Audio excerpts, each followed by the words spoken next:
Salam, hər vaxtınız xeyir olsun dəyərli müəllimlər.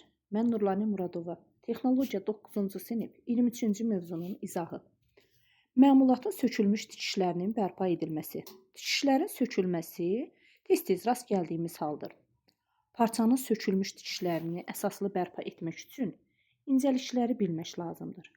Bəs sökülmüş tikişləri necə bərpa etmək olar? Maşın tikişinin zədələnmiş hissəsini bərpa etmək üçün məmulatı tərs üzünə çevirmək lazımdır ilk şərt olaraq. Və bunun üçün sökülmüş saplar kəsilir və hər iki hissə üzərindən çıxarılır həmin saplar. Əgər zədələnmiş hissə böyükdürsə, bu zaman tikiş xətti təbaşirlə işarələnir, məmulatın hissələri nişanlama xətti üzrə birləşdirilir. Təbaşirin izi ilə birləşmə tikişi aparılır.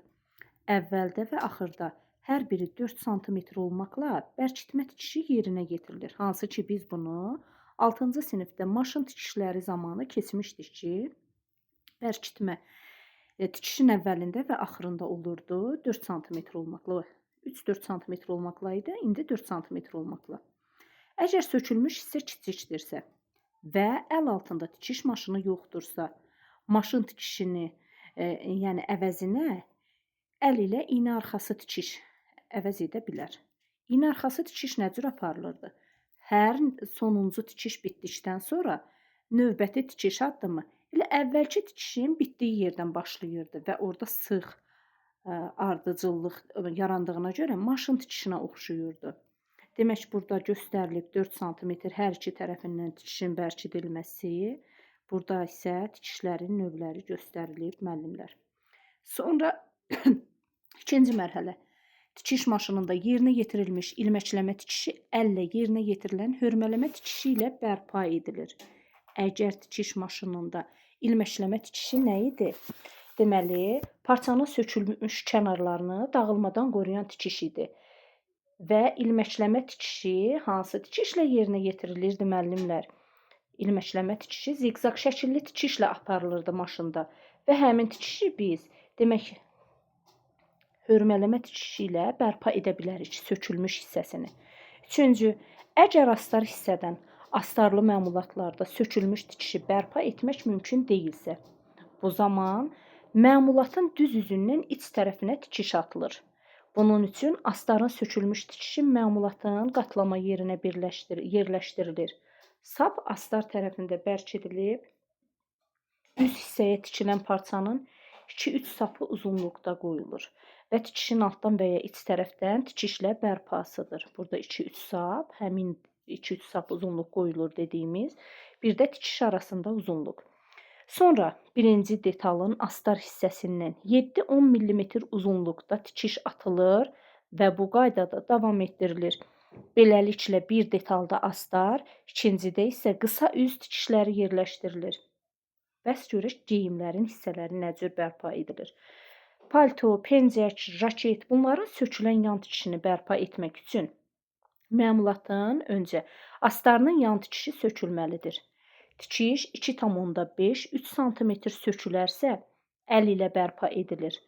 Sökülən hissənin uzunluğu 3,5 sm-dən artıqdırsa, bu zaman detalların kənarları cütləşdirilir, təbaşirlə nişanlanır, köklənir və tikiş maşınında elə tikilir ki, bu zaman köhnə tikiş xəttinin dəqiq davamı olsun.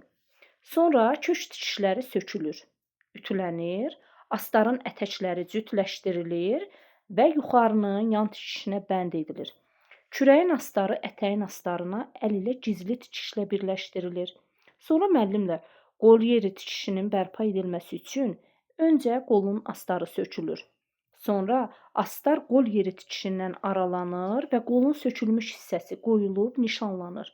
Nişanlanmış hissə qol yerinə əl tikişi ilə birləşdirilir. Bərpa tikişi sökülən tikişin izi ilə aparılır. Hər 1 sm-ə 4-5 tikiş atılır. Sonra kökləmə tikişi ilə astarın kürək hissəsi yerinə oturdulur. Tikiş ütülənib qaydaya salınır. Qolun astarı gizli tikişlə sonuncu mərhələdə qol yerinə bərkidilir. Qol kənarı astarın bərpa edilməsi. Qol kənarındakı astar hissənin bərpa işinə başlayarkən astar qolun yuxarı hissəsinə köklənir. Sonra isə qolun aşağısında astar sökülür. Astarın sürtülüb didilmiş hissəsi 10-12 sm uzunluqda kəsilir. Kəsilmiş hissədən tikişlər sökülür. Sonra bu hissələrin ülgüsü çıxardılır. Hər tikiş payı üçün 2 sm artıq götürülür.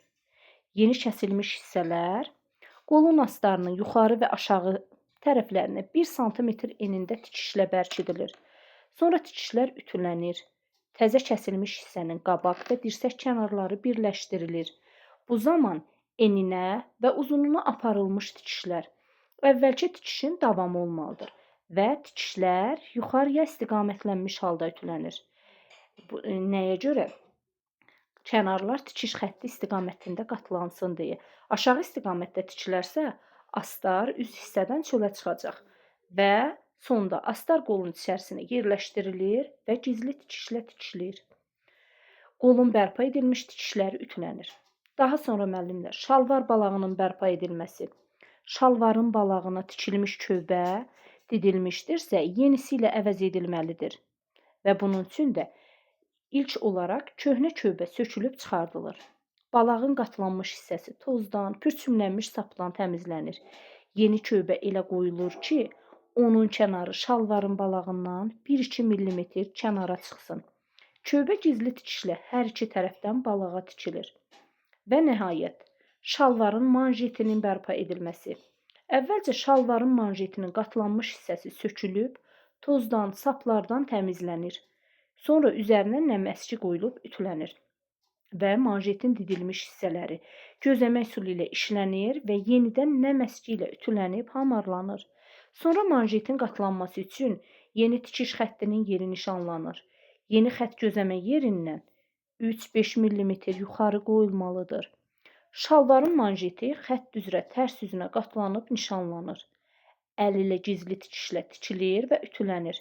Və sonda şalvarın manjetinə xüsusi kövbə dikilir. Əvvəlcə manjet hissə, sonra isə şalvar bütünlüklə ütülənir.